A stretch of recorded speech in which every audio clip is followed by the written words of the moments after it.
Something very bizarre is going on in the milsim world with Arma 4. I remember when we moved from Arma 2 to Arma 3, and you booted up Arma 3, and it was a bit of a holy shit moment. And from Arma, we have got the Battle Royale genre, right? All the zombie stuff, too. Yep, DayZ, yep. Pretty major. In the same way that Warcraft 3 led to League of Legends, Arma is partially responsible for extremely interesting things that have happened in our industry. So I think it is worth paying attention to the future of this franchise, especially because this bizarre, maybe kind of questionable move that they're making does ultimately seem to be, as well as a pretty transparent way to get some dollar, in favor of mods. And who knows what that could lead to, because mods in the Arma franchise have already been massively influential to the games industry, and while of course it made them a whole bunch of money in the past, a bit like Blizzard, they sure did miss out on the truly big bucks. Yeah, so maybe it's time for them to recapture it again by going super hard on mods, as opposed to trying to make their own version. Because what they've done with Reforger is definitely... Why would we make a game when we can make games that you can make? Kind of for us, but also because it's great.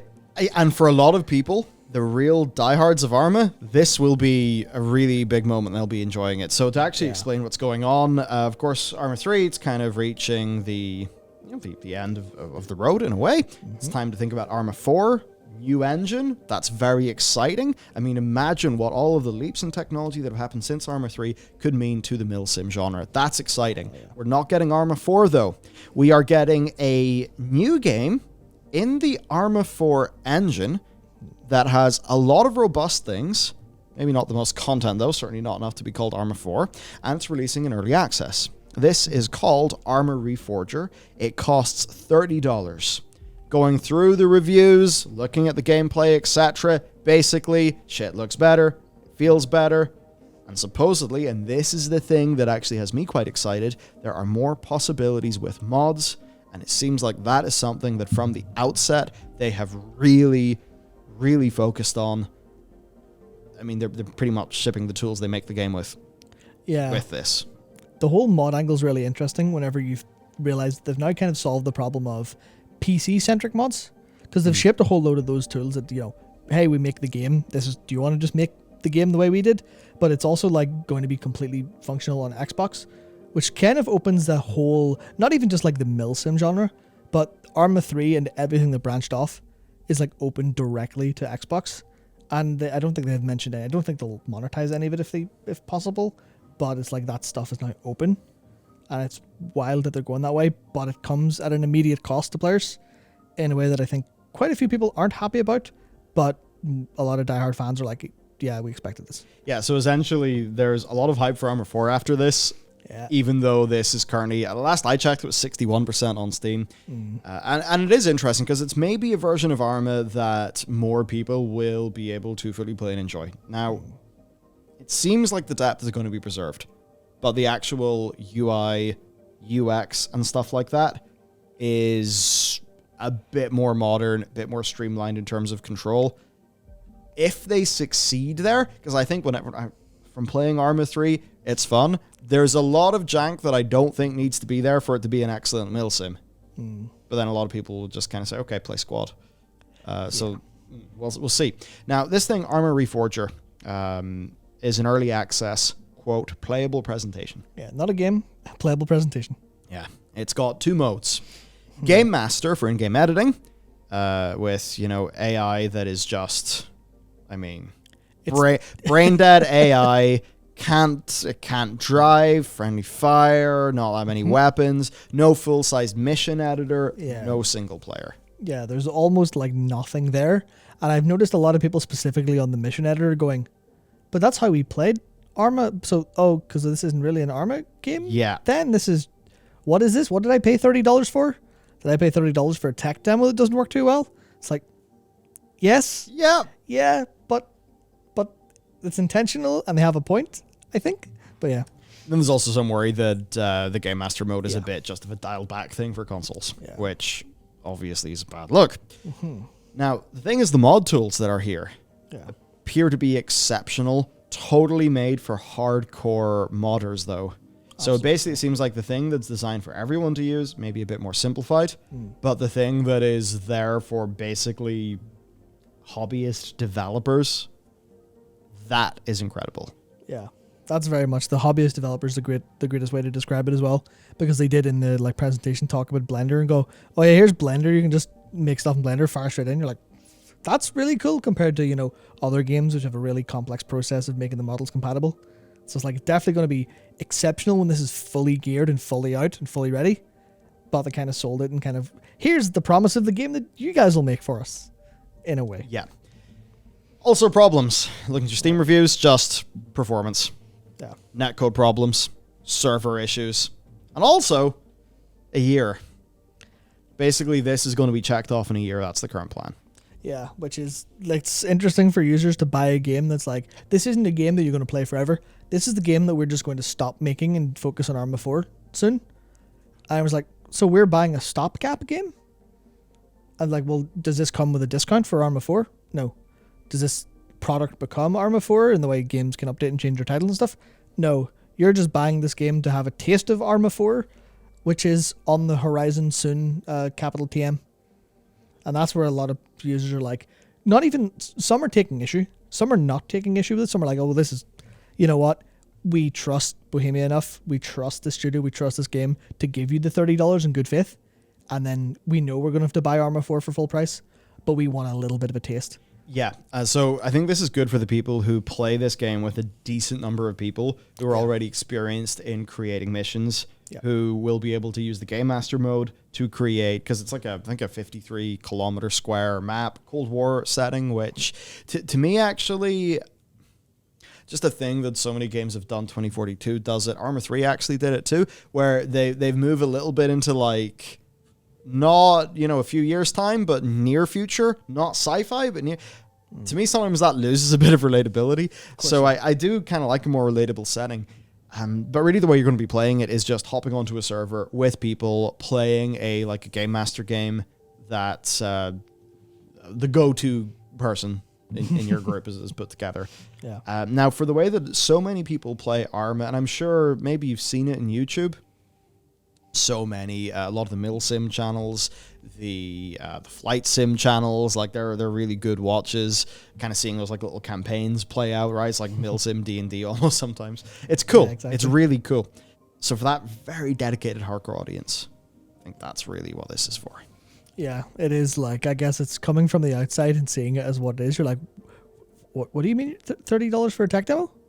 Because I'm assuming that's what, like, I imagine there'll be headlines drawn up because that's what people are kind of saying and stuff. Yeah. But, like, these developers are charging $30 for a tech demo. This is so unreasonable.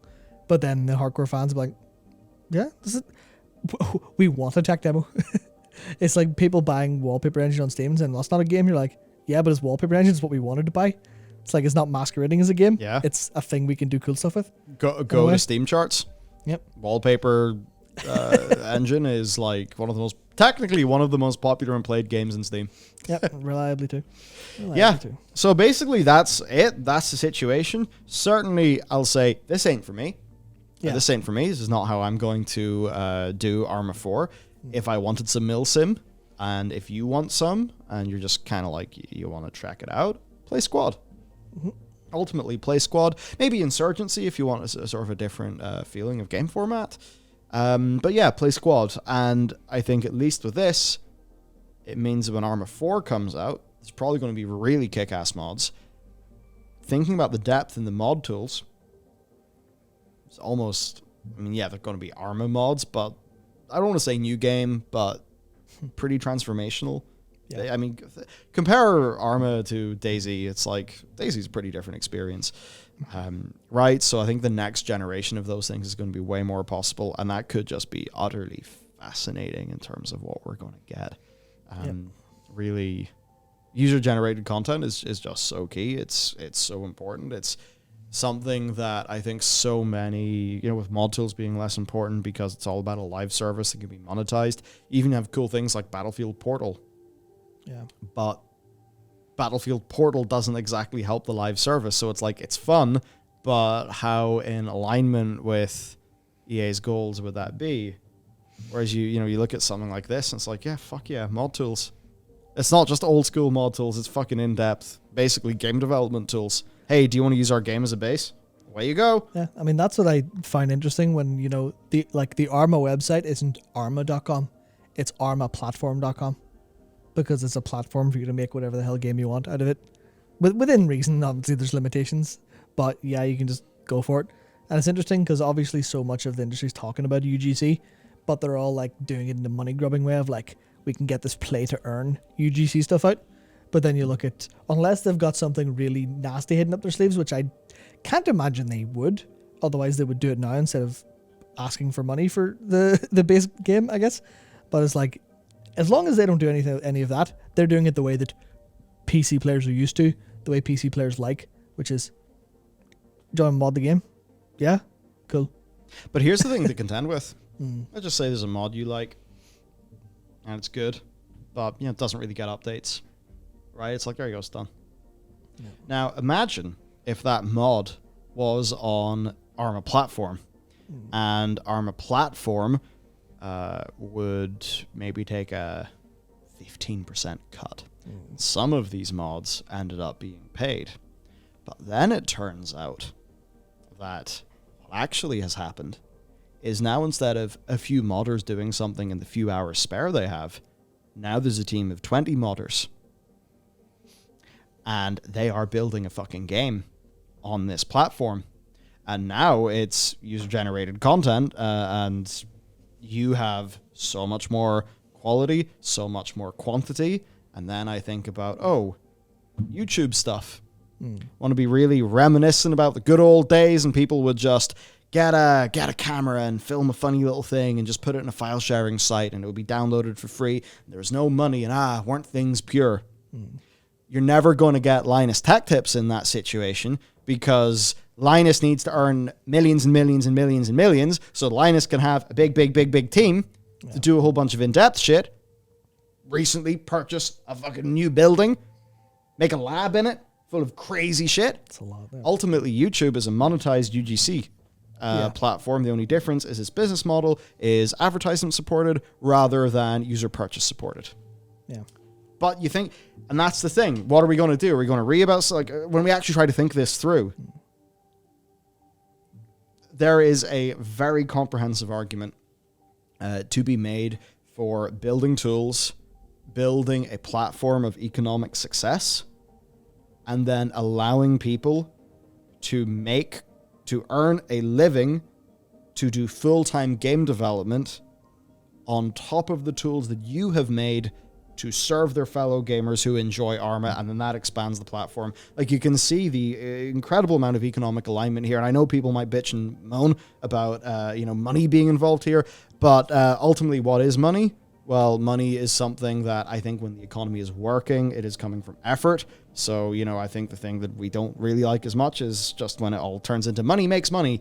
You do kind of like it when somebody, it's money in exchange for, value and shit. That's what I'd say. Imagine the sorts of games that could exist if people could do this shit professionally.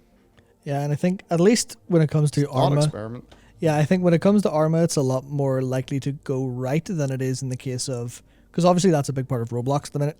Yeah, and that's doing extremely well at Roblox. But also there's like loads of headlines and stuff coming out of creators being abused or stuff like that. Their cut's fucking insane.